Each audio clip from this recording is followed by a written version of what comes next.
오늘 말씀을 읽으면서 여러분 무슨 생각이 드셨습니까?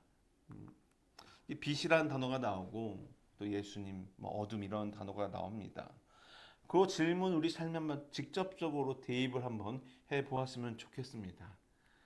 여러분이 살면서 매일매일 살 때 혹시 이런 생각을 해보십니까?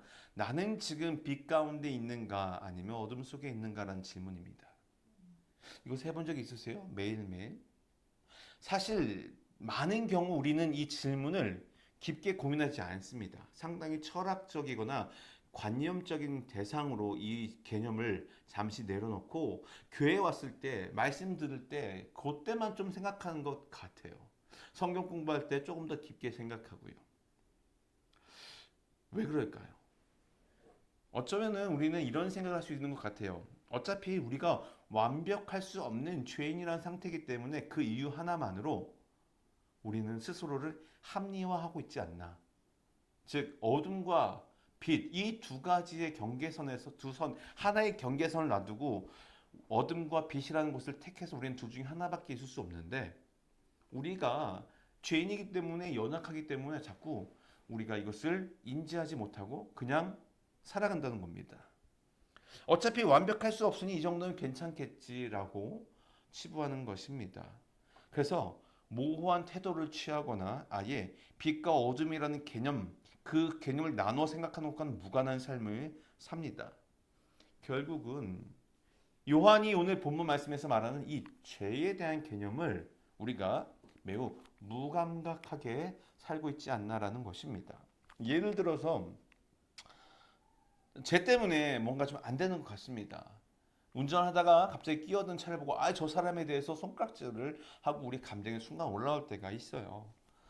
또 이 엊그저께 제가 있었던 일입니다. DFW 공항에서 나오는 길에 대부분에 나가는 그 톨게이트 같이 생긴 그곳이 텍사스 톨텍으로 자동으로 나갈 수 있는 곳입니다. 그런데 꼭 왜 내 앞에서만 사람이 꼭 카드로 계산을 하고 시간이 오래 걸리는 걸까요? 그럴 때마다 제 마음이 순간 벌컥합니다. 그러면서 옆에 쓸 걸. 저 사람 때문에. 사실 그래봤자 10초, 20초 늦어지는데 길게 봤자 2, 3분일 거예요. 어쩌면 5분이 될 수도 있겠죠. 그런데 내 마음이 배배 꼬입니다. 그 순간 하나님과 예수님이 다 없어져요. 그렇게 주일날 기도하고 말씀 듣고 무릎 꿇고 주님을 찾았던 그 순간들이 그 답답한 순간에 그 5분, 3분 이 짧은 시간 동안은 다 사라집니다. 그리고 우리 마음이 불평을 해요. 저 사람은 도대체 그러다 어떻게 했는지 아세요? 이제 어떻게 하다 제가 저 옆에를 가가지고 제가 먼저 갑니다. 그러면서 하는 행동이 있어요. 그 사람을 꼭 쳐다봐요. 아, 만약에 히스패닉이라면 히스패닉 왜 저래? 인도 사람이라면은 역시 인도 사람이야. 나이 드신 분들은 나이 드신 분이니까 혼자 주절주절 그 사람은 듣지도 않는데 제 마음속에 퉁명스럽게 말하고 나쁘게 이야기해요. 그 마음에는 은연중에 인종차별적인 말도 하고 있고요. 그 마음속에 내 마음에 우러르시기 있어요. 나는 잘하는데 나는 이렇게 쑥쑥 센스 있게 잘하는데 교통체증을 일으키지 않는데 저 사람은 도대체 왜 순간 제 안에 하나님 보시기에 원치 않는 마음들이 싹트기 시작하고요. 그것을 좋아하는 어둠의 영, 사단의 영들은 우리 마음속에 자리 잡아서 저 봐. 저 사람도 원래 저런 사람이야. 그런 생각들이 저한테 계속 쌓여보면 어떤 일이 벌어질까요? 별로 좋지 않을 것 같아요. 단순히 모르는 사람에게서만 그럴까요? 집안에서 부부 사이도 마찬가지입니다. 여보 왜 이렇게 했어? 그냥 내가 한번 해주면 되는데 모른 척 해주면 되는데 꼭 짚고 넘어갈 때가 있어요. 이건 저희 이야기입니다. 제가 자주 그래요. 그러고 나서 말을 툭 내뱉고 제 마음에 순간 후회가 들지요. 그냥 말 이쁘게 할 걸. 그러나 또 다른 그 찰나의 순간에 또 다른 저의 자아가 속삭입니다. 저런 소리 들을만 했잖아. 우리 다 그렇고 살잖아. 이러한 작은 습관들이 반복되면서 우리 스스로를 정당화해가는 이 작업을 우리는 무의식적으로 오랜 시간 동안 하고 있어요. 이것은요, 하나님과 나와의 관계를 계속해서 멀어지고 무뎌지게 하는 거예요. 근데 우리는 그걸 인지하지 못하고 있다는 것입니다. 그런데 오늘 이 말씀의 제목처럼 빛과 어둠 사이에 이 중립지대라는 것이 있다고 착각하는 것 같아요, 우리가. 하나님 보시기에 우리가 주신 입술로 선한 말을 하든지 악한 말을 하든지 두 가지예요. 선하지도 악하지도 않은 말, 선하지도 악하지도 않은 마음은 없는 것 같다는 것입니다. 그것이 바로 오늘 함께 읽은 요한 1서에서 말하는 요한의 가르침이고 하나님께서 우리에게 주시는 메시지라는 거예요. 요한 1서 5절은 분명히 선언하고 있습니다. 하나님은 빛이시며 하나님 안에는 어둠이 전혀 없습니다. 아멘. 하나님과 함께하는 삶은요, 곧 빛 가운데 거하는 것인데, 여러분, 빛 가운데 어둠이 들어오면 어떻게 될까요? 티가 날까요? 안 날까요? 사실 티가 안 나요. 근데 어둠 속에 빛이 가면 티가 나죠. 자꾸 우리가 어둠으로 기어 들어가려는 것 같아요. 이건 저의 이야기고, 저보다 조금 더 거룩한 삶을 살고 있는 여러분에게는 이런 일이 해당되지 않기를 주님의 이름으로 축복드립니다. 결국 성경은요, 중립지대라는 개념을 전혀 인정하고 있지 않아요. 우리에게 요구되는 것은 분명한 선택입니다. 빛이냐 어둠이냐예요. 어느 한쪽에만 속할 뿐 그 중간이 없다는 거예요. 만약에 우리가 빛을 선택하지 않았어요, 그럼 다 뭐죠? 어둠이에요. 결코 회색지대, 결코 중립지대는 없다는 겁니다. 그렇다면 우리는 어디에 속해야 될까요? 당연히 빛이죠. 생명이요 진리이신 하나님과 함께 해야 합니다. 근데 문제는 우리가 정말로 진실하게 이런 삶을 살면서 점검하고 있는가 한번 살펴볼 필요가 있다는 것입니다. 그래서 오늘 본문을 통해 우리는 세 가지 중요한 점을 좀 살펴볼 건데요. 먼저 우리는 어둠과 빛을 정확히 인지해야 됩니다. 인지하지 못하면은, 알아차리지 못하면은 이거는 답이 없어요. 기준되는 것을 모르는데 어떻게 구분하겠어요? 경험해보지 못했는데 어떻게 알겠어요? 분명히 하나님께서 말씀하셨습니다. 요한일서 1장 6절은 우리에게 이렇게 경고하고 있습니다. 만일 우리가 하나님과 사귐이 있다고 하면서 여전히 어둠 가운데 행한다면 우리는 무엇하는 거라고요? 거짓말하는 것이래요. 그래서 진리에 따라 사는 것이 아니랍니다. 그러면 이게 무슨 말입니까? 하나님과 사귐이 있대요. 이 말은 우리는 그리스도인으로 살아간다라고 말하고 행동한다는 겁니다. 그런데 우리 여전히 우리의 삶 가운데 어둠 속에 머물러 있는 흔적들이 막 있어요. 우리는 그 어둠들을 빛으로 쫙 보내가지고 깨끗하게 드러내지 않고 꽁꽁 숨어 싸매고 있다는 겁니다. 그래서 우리는 무의식 중에 이 세 가지의 삶이 있다고 믿는 것 같아요. 바로 거룩한 영역과 죄의 영역과 그 중간쯤 되는 영역. 그래서 우리는 회개를 상당히 선택적으로 해요. 예를 들면은 남자들이 많이 범하는 그런 죄가 있죠. 음란의 죄입니다. 또 돈에 대한, 명예에 대한 욕구죠. 이거는 너무 눈에 보이는 행동과 관련되어 있습니다. 그런데 우리 마음은 그것보다 더 많은 죄악 가운데 살아가고 있는 그런 존재라는 겁니다. 예를 들어서 한 주 동안 살면서 여러분 도박도 안 했습니다. 교통운전도 잘 지켰습니다. 아내가 사랑한다는 말도 하고요. 자녀들과 놀아주고 직장에서는 열심히 살았습니다. 그리고 여러분이 가진 돈으로 헌금도 하고 아내와 가족을 위해서 헌신하며 희생하며 부모를 공경하고 때로는 주변 사람들에게 도네이션도 합니다. 교회 와서는 주님을 찬양합니다라고 고백을 합니다. 그런데 우리 마음속에 알고 봤더니 사람들이 살면서 누구를 험담하고 욕할 때 같이 헐뜯어요. 아 맞아. 야 걔 진짜 내가 알고 있어. 이게 무슨 말인지 아세요?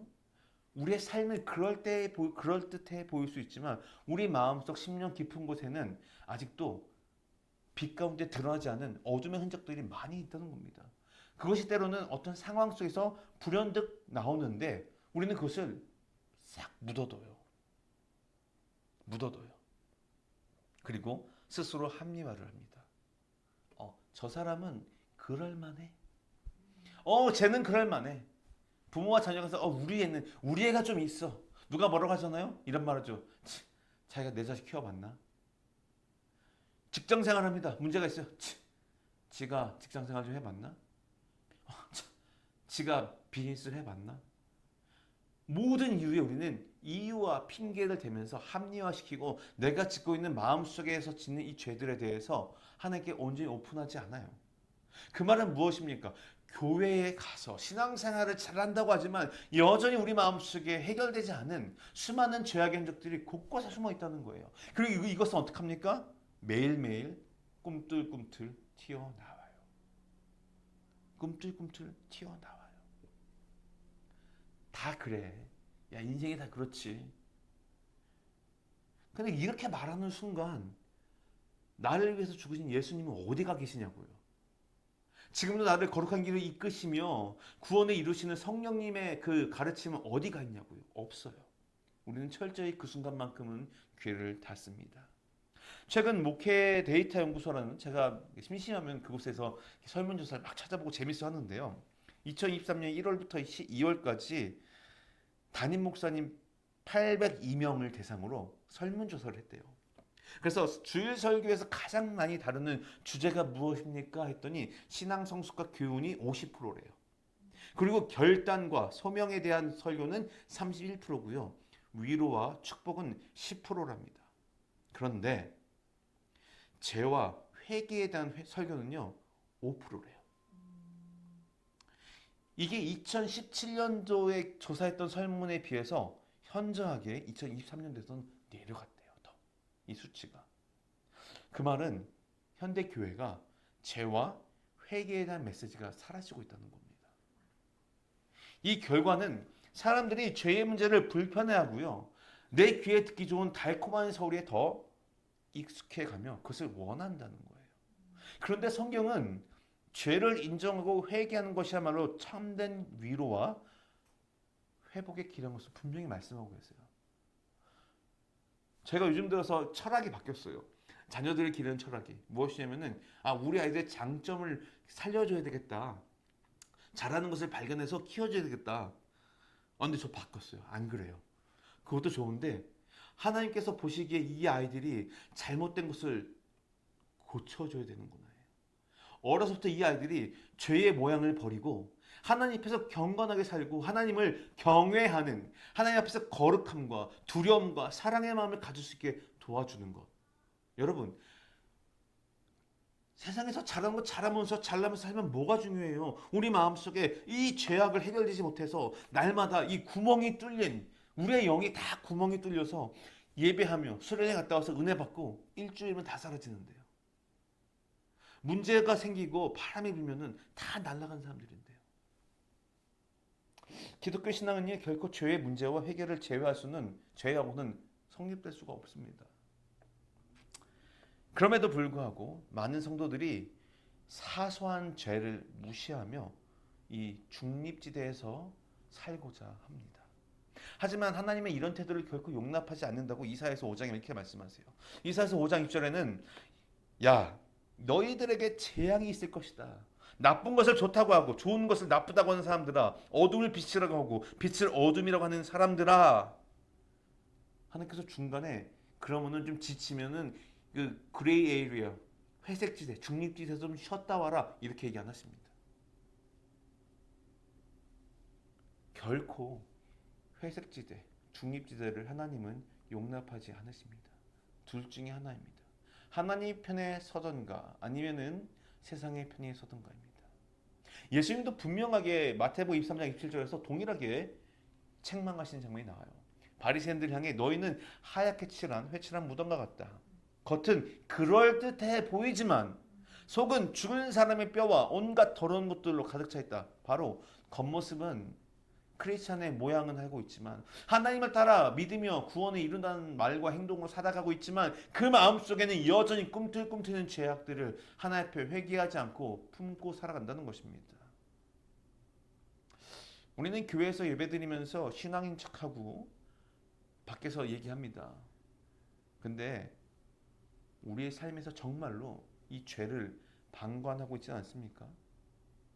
아담과 하와를 통해서 지은 죄, 우리가 그부터 물려받은 어떤 죄인의 상태, 그리고 예수께서 우리 구원해 주셨기 때문에 그것이 해결된 것, 거기에만 멈춰서 이제 끝. 나는 마음대로 살아도 돼. 왜냐? 나는 구원 받았으니까. 혹시 이렇게 살고 계십니까? 여러분, 큰 착오입니다. 우리는 이 중립지대라는 착각에서 벗어나야 돼요. 죄 아니면은 빛, 어둠 아니면 빛이라는 세상의 개념을, 하나님께서 만드신 세계의 개념을 분명히 인식해야 됩니다.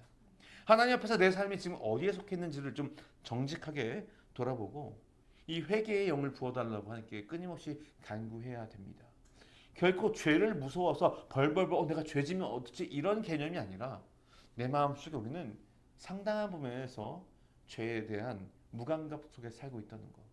내 마음에 짓는 죄, 내 생각과 내 삶에서 하나님 앞에 꺼내놓지 않는 죄들을 우리는 늘 열어봐야 합니다. 두 번째로 우리는요, 어둠이 아닌 빛과의 사귐으로 채워야 합니다. 이것은 무엇입니까? 어둠이 있어요, 여러분. 제가 얼마 전에 저희 집 주방에 전구를 갈았습니다. 그리고 주방의 전구가 일종의 형광등이에요. 형광등. 4개가 들어가는데요. 이제 2개를 바꿨습니다. 바꾸기 전에는요, 좀 어두침침했어요. 근데 새 거로 딱 갈으니까 밝아졌습니다. 무슨 말인지 아세요? 빛이 3개가 밝아졌더니 어둠이 사라졌다는 것입니다. 어둠과 빛을 인지했으면 여러분 이제 어떻게 합니까? 우리가 더 적극적으로 우리가 최선을 다해서 매일매일 전투하듯이 싸우는 마음으로 빛과의 사귐을 선택해야 된다는 것입니다. 요한일서 1장과 7절 이렇게 약속합니다. 만일 우리가 빛 가운데 행하면 서로 사귐이 있으니 예수 그리스도의 아들의 피가 우리를 모든 죄에서 깨끗하게 하실 것이니라. 여기서 말하는 이 사귐이라는 단어가 사실 우리가 몇 번 들어봤을 거예요. 헬라어에서 코이노니아라는 단어를 말합니다. 이 단어는 그냥 누가 누굴 만나서 만나는 이런 이 미팅하고 얼굴 보고 만나는 개념이 아니라는 거예요. 깊이 교제하며 가장 중요한 핵심이 무엇이냐? 바로 공유라는 거예요. 쉐어링, 나눔이 있어야 된다는 겁니다. 즉 하나님과의 사귐은요, 단순한 종교적 신앙의 활동을 넘어서 삶의 중심에서 이루어지는 전인격적인 교제, 즉 내 마음을 하나님께 드리고 하나님께서 나에게 주시는 것을 받는 거예요. 서로 주고받는 거예요. 하나님과 교제를 나누는데 우리가 무엇을 하십니까? 자꾸 하나님께 받으려고만 하십니까? 아니요. 우리가 하나님께 드려야 돼요. 어떤 걸요? 거룩함을요. 우리 죄인된 모습 그대로 가져와서 주님께 회개하고 간구하면 우리를 정결케 해주십니다. 우리의 몸과 마음과 생각과 물질과 정성을 주님께 다해서 우리를 삶을 드리는 겁니다. 그럼 하나님 우리에게 그분께서 우리에게 주시는 그리스도를 통한 은혜를 매일매일 부어주시는 것입니다. 그러나 우리는 종종 신앙과 삶을 분리해서 생각해요. 교회에서 예배 드리고요. 또 말씀 보고 기도할 땐 좋습니다. 그런데 그냥 살다 보면서 자꾸 잊어버려요. 아까 먼저 얘기했던 것과 좀 비슷한 맥락인데 너무 금방금방 잊어버린다는 것입니다. 운전할 때 잊어버립니다. 마트 갈 때 잊어버립니다. 또 내가 좀 불편한 분과 있을 때 잊어버립니다. 내 아들이, 내 딸이 누군가한테 피해받았을 때 잊어버립니다. 내 삶에 조금 어려움이 있고 피곤함이 있고 힘겨움이 있잖아요. 잊어버립니다. 억울함이 있잖아요. 잊어버립니다. 불합리함이 있잖아요. 잊어버립니다. 불공평함이 있잖아요. 잊어버립니다. 결국 우리는요, 다시 세상의 방식과 다를 게 없는 그런 관계로 또한 들어갑니다. 하지만 성경은 명확하게 말해요. 빛 가운데 행하면 진정한 사귐이 있다는 거예요. 이게 제가 또 다른 이 연구를 또 찾아봤어요. 이 목회 데이터 연구소 한번 웹사이트에 가보시면은 귀한 자료가 많습니다. 2023년 실시한 설문조사에 이런 게 있더라고요. 성도 10명 중 4명이 이런 대답을 했대요. 뭐냐면요, 교회 다니는 사람들이 교회 다니지 않는 사람들, 직장 동료들, 뭐 여러 사람도 있을 거 아니에요. 친척도 있고. 그런 사람들보다 오히려 같은 교회에서 신앙생활하는 사람들에게 더 높은 친밀감을 느낀대요. 이야기를 할 때 더 편하대요. 이 결과는요, 이 설문조사가 말하는 게 무엇이냐, 신앙 공동체 안에서 얼마나 그 중요한 관계를 맺어가는 것이 성도들에게 얼마나 영향력이 있느냐 이걸 말하는 것 같아요. 우리는 자연스럽게 이 같은 교회 성도들과 가까워지고요. 신앙 안에서 교제를 나눕니다. 그런데 이 교제 가운데 각자의 사람이 하나님과의 교제가 올바로 서 있지 않다면 이 교제들은 언제든 세상 사람들이 말하는 교제로 훌렁 넘어가 버린다는 거예요. 그래서 우리는 이 영적인 교제, 또 친밀한 교제, 다양한 이야기를 나누는 이 교제를 교회 안에서 만들어갈 때, 또 여러분이 살면서 만들어갈 때 몇 가지를 좀 고려했으면 좋겠습니다. 다시 말하면은 어둠이 아닌 빛과의 사귐으로 채워야 되는 그 인생 속에 어떠한 그 사귐, 어떤 나눔을 해야 될 것인가? 첫째가 영적인 나눔을 추구하십시오라고 권면드리고 싶어요. 맨날 주식 얘기하고 정치 얘기하고 경제 얘기하고 패션 얘기하고 자녀 교육 얘기하고 좋습니다. 내일 뭐 먹을지 얘기하고 어디 맛집 생기고 좋아요. 그런데 그보다 더 좋은 게 있어요. 바로 영적인 나눔이라는 겁니다. 아까 얘기했죠. 나눔이라고 했어요. 나눔이에요. 맛집 정보를 나누고 레시피를 나누는 게 아니라 기도와 말씀을 나누는 거예요. 하나님과의 교제가 어땠는지 그 삶의 간증을 나눈 것입니다. 우리의 대화 속에 하나님의 뜻을 구하는 질문이 담겨져 있는지 한번 생각해 보세요. 서로를 믿음 안에서 세우려는 노력이 있는지 좀 보시라고요. 누가 한 말에 저 사람 좋게 얘기했지? 뭐야? 나 무시하는 거야? 아니 저 사람은 저렇게 배려가 없나? 눈치가 없나? 혹은 저렇게 감정 공감을 못해서 어떻게 살아 요즘에? 이런 말 진짜 많이 합니다. 근데 여러분 이때 반대로 좀 생각해 보세요. 하나님께서 우리에게 왜 이런 대화가 오고 가게 하셨을까? 성경에서 이런 대화를 나눌 때 뭐라고 하라고 하셨지? 이것이 하나님과의 교제를 여러분 삶에 중요시 여긴 사람들이 할 수 있는 영적인 나눔의 현상이에요. 알겠습니까, 여러분? 우리 마음속에 무엇을 나눠야 될지 다시 한번 좀 고민해 보시라는 겁니다. 두 번째로 생명을 나누라는 거예요. 그리스도 안에서의 함께하는 그 새 생명을 나누라는 겁니다. 여러분 좀 어려울 수 있어요. 때로는 자녀가 아플 수 있고요. 얼마 전에 저희가 아는 지인의 아이가 학교에서 좀 어려움을 당했습니다. 피해를 봤어요. 우리가 무엇을 해야 됩니까? 이 아래에서 상담도 중요하고요. 치유도 중요하고 보듬어 주는 거 중요하죠. 근데 더 중요한 건요. 함께 예수님 얘기하는 거예요. 그 아이가 상처받고 힘들고 놀랐을 텐데 예수님께서 그 아이를 좀 만져주시고 치유해 주시면 성령 하나님께서 그 아이가 동행해 주셔서 그리고 그 아이가 피해자라면 가해자 아이도 세상의 법대로 고소를 하고 욕을 하기보다는 어쩌면 그 아이도 예수님이 필요하지 않을까? 생명에 대해서 나누라는 겁니다. 그리고 마지막으로 실천적인 나눔이에요. 이것은 좀 긍정적인 얘기라는 겁니다. 서로 헐뜯고 나쁜 얘기하는 게 아니라 서로 돕고 섬기고 도와주며 교회에서 만나 인사하는 것을 넘어 실제 삶에서도 하나님 나라를 확장하는 교제를 우리가 누리라는 것입니다. 이러한 교제가 여러분이 매일 삶에서 예수님과 진짜 빛 가운데의 교제가 사귐이 있잖아요. 그럼 이렇게 돼야 돼요. 제가 말한 이 세 가지가 영적인 나눔과 생명의 나눔과 실천적 나눔이 없다면요. 여러분 그 나눔 잠시 멈추십시오. 그리고 하나님께 나와 하나님과의 깊은 교제를 회복하십시오. 우리가 하나님의 그 빛 가운데 거할 때 그 빛으로 함께 옆 사람과 나누길 원하세요. 우리의 관계는 하나님을 중심으로 한 거룩한 교제입니까? 아니면은 인간적인 친분입니까? 교회 안에서 또한 사람들과 관계를 할 때 여러분 이 부분을 늘 점검해 보시기를 주님의 이름으로 축원드립니다. 마지막으로 오늘도 점검해야 합니다. 이 부분을 사실 공부를 좀 많이 했습니다. 이 부분 연구할 때. 왜냐면요. 말씀을 읽는데 너무 저한테 확 와닿는 부분이 있었어요. 이것입니다. 빛과의 사귐을 선택했다면요. 이제 그것을 지키기 위해 우리는요. 매일매일 점검하는 삶을 살아야 돼요. 요한일서 1장 8절부터 10절은 죄와 점검의 중요성을 강조하는 몇 가지 좀 중요한 부분이 있어요. 이 글을 썼던 요한이 이 헬라어 글 안에 뭔가 시제를 시제라고 하죠. 시제. 과거 시제, 현재 시제, 미래 시제. 이것을 좀 더 구분해놔서 설명해 놓은 것을 발견할 수가 있더라고요.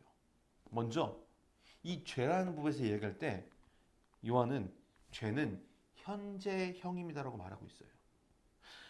8절에서 이렇게 말합니다. 만일 우리가 죄가 없다고 말하면 여기서 말하는 없다라는 예코멘이라는 이 헬라어가 현재 시제로 기록되어 있어요. 여러분 현재 시제는 무엇이죠? 영어 문법도 상당히 비슷한데요. 이 과거나 미래가 아니라 우리가 함께하는 불변의 진리처럼 항상 그렇다는 거예요. 마치 제 이름 영어 이름은 영입니다. 영. My name is 영이에요. 근데 작년에도 영이었고요. 내년에도 영이었어요. 근데 오늘 영이라고 그래요. 그러면은 작년에는 뭐였어요? 제 이름이? 똑같이 is를 표현합니다. My name is 영. My name was 영이라고 안 합니다. 또 내년에 나의 이름은 My name will be 영 이렇게 얘기 안 해요. 그냥 My name is 영이에요. 똑같아요. 죄가 단순한 과거의 문제도 미래의 문제도 아니라 바로 오늘 우리의 삶에서 현실적인 문제라는 걸 말하고 있다는 거예요. 이게 무슨 뜻인지 아십니까? 예수 그리스도의 보혈로 구원받았어요. 그런데 우리는 여전히 죄의 유혹과 싸우며 살아가는 존재라는 겁니다. 매일매일 그 죄와 싸우라는 거예요. 죄는 과거에 한 번 회개하고 끝나는 것이 절대 아니에요. 그리고 내가 지은 죄에 대해서 내가 누군가를 미워하거나 내 마음에 불순종했거나 다양한 제목들 우리가 회개하잖아요. 그거 한 번 했다고 끝나지 않습니다. 그 죄는 우리 가운데 또다시 꿈틀꿈틀 거립니다. 예수님의 보혈은요, 그 죄를 한 방에 씻겨줄 능력이 있어요. 없는 게 절대 아니에요. 근데 우리가 연약해서 온전히 주님만 붙들고 새 사람처럼 못 살아가기 때문에 우리가 다시 한번 주님의 은혜를, 주님의 십자가의 그 보혈의 공로를 의지하며 매일매일 회개하고 나가야 된다는 거예요. 언제까지요? 우리가 그 죄에서부터 온전히 예수 그리스도의 능력으로 자유해질 때까지. 그리고 우리가 아름다운 성령의 열매를 맺어가는 삶을 살 때까지. 그리고 언제까지요? 우리가 예수 그리스도를 얼굴과 얼굴로 마주하며 저 천국에 이르기 전까지. 그때까지요. 두 번째로 죄의 고백 역시 지속적인 과정이라는 거예요. 9절에서 만일 우리가 우리의 죄를 자백하면이라는 말이 있어요. 자백하다는 말이 이 호몰로그멘이라는 현재 가정법인데 이것이 뭐냐면요. 죄의 고백이 역시 일회성이 아니라 현재형의 죄와 끊임없이 싸우고 있는 그 모습과 동일선상으로 쭉 간다는 거예요. 그러니까 죄를 졌기 때문에 우리가 자백하고 죄를 졌기 때문에 또 자백하고 죄를 졌기 때문에 또 자백하고 이것이 쌍으로 계속 간다는 거예요. 현장으로. 그래서 회개는 단순한 이 과거의 큰 죄를 고백하는 사건뿐 아니라 매일매일 반복하는 우리가 짓는 죄들에 대해서 이렇게 언제든지 자유롭게 당당하게 회개를 해야 돼요. 왜냐하면은 하나님은 그것을 가지고 와서 꺼내놓으면은 용서해 주시고 치유해 주실 분이시기 때문에 그렇습니다. 그런데 우리는 안타깝게도 이 죄를 어떻게 하려고 합니까? 자꾸 숨기려고 해요. 그리고 그 그레이 에리어, 회색지대, 중립지대로 가서 숨으려고 그래요. 처음에는 작은 실수였지만 시간이 지나면요, 이 마음이 굳어지고 나중에는 회개조차 하지 않아요.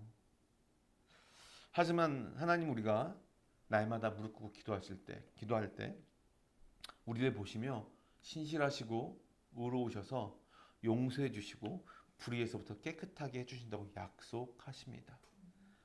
이 진정한 회개 없이 이 약속만 믿고 회개를 안 하면은 우리는 그 죄를 꾸역꾸역 쌓아서 우리 삶 가운데 맺어야 할 열매를 우리 스스로 가시가 되어서 다 부셔뜨리고 있는 것을, 그런 안타까움이 우리에게 없기를 주님의 이름으로 축원드립니다.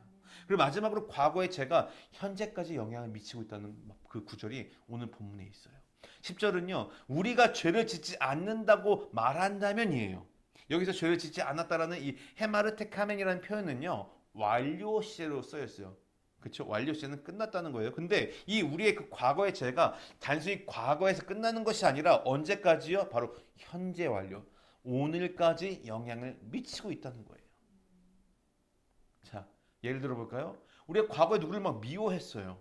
근데 시간이 지나서 어떻게 하죠? 잊어버릴 때가 있죠. 우리가 미워하는 사람인데 이사를 가거나 그 사람 이사를 가거나 뭐 어떻게 해서 안 보게 돼요. 그럼 어떻게 됩니까?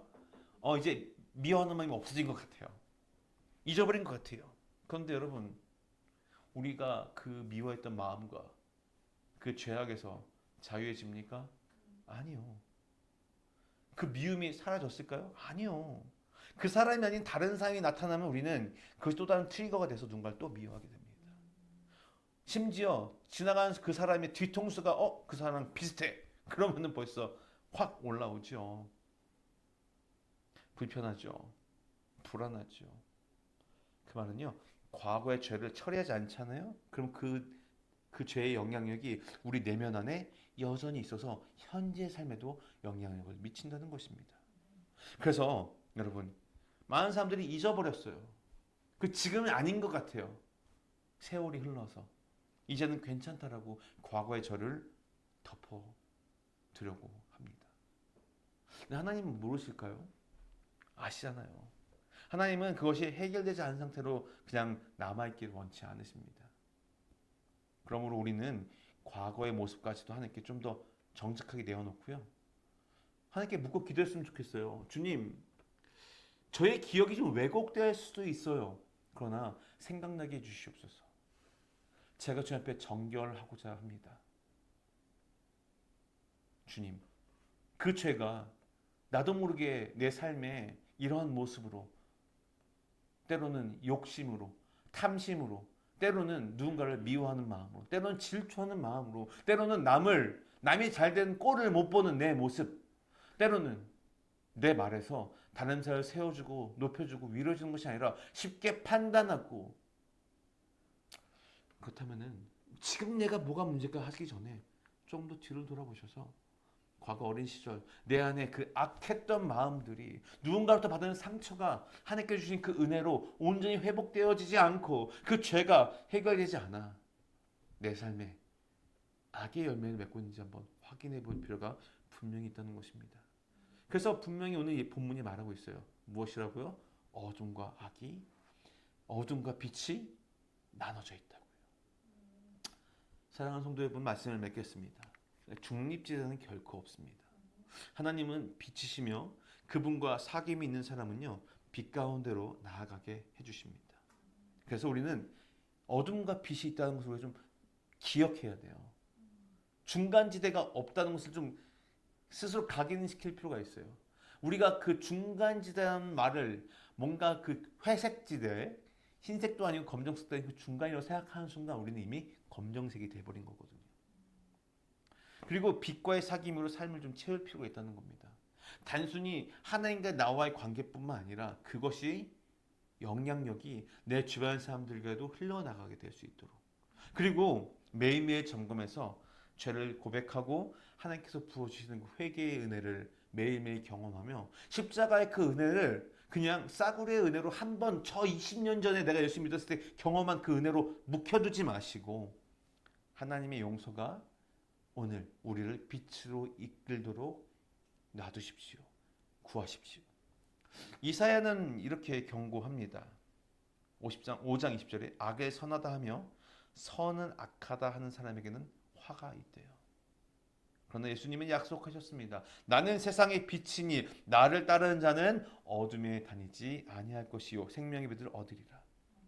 저 오늘 빛이신 그분을 선택합시다. 그리고 그분께 나아가 주님, 당신의 빛을 내게 더 비춰주시옵소서. 그 내 안에 숨겨진 죄악들이 날마다 드러나고 어둠들이 깨어져서 내가 주님과 동행하는, 그래서 그를 통해서 얻는 놀라운 은혜를 남들에게 전달하는 그런 인생이 되어서 나의 가정과 나의 직장과 교회에서 빛 가운데 행하는 우리가 되기를 주님의 이름으로 축원합니다. 아멘.